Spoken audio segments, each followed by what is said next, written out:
Кинеското министерство за надворешни работи им ја честиташе победата на претседателските избори во Америка на избраниот претседател на САД Џо Бајден и на подпретседателката Камила Харис, која кандидатот за републиканската партија Доналд Трамп одби да ја признае.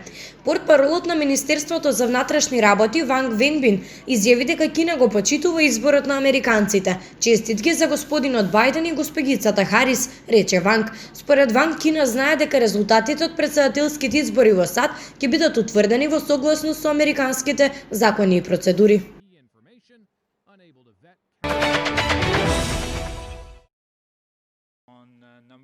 Праведниот пристап до вакцината во целиот свет е во интерес на секого и на секоја земја, изјави шефот на Светската здравствена организација Тедрос Адханом, додавајќи дека трупањето на вакцината во некои земји само ќе ја продолжи пандемијата.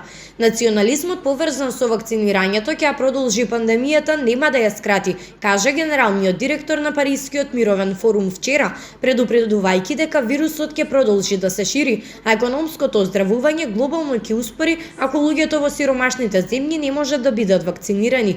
Некои земји однапред купуваат повеќе вакцини во количества двојно поголеми од бројот на жители, со што ја доведуваат до опасност достапноста на вакцините во други земји, додаде тој.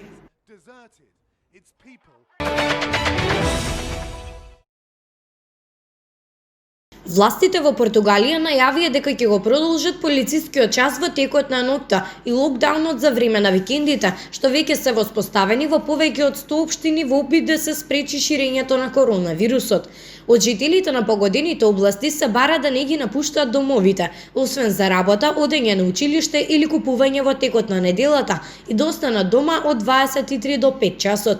За време на викендите заклучувањето стапува на сила од 13 до 5 часот наутро, при што сите продавници и ресторани мора да бидат затворени, иако има исклучоци за пекарите, аптеките и продавниците за храна. Вонредната состојба на национално ниво, која стапи на сила во понеделникот, треба да трае до 23 ноември, а исто така може да се продолжи доколку се покаже дека е потребно.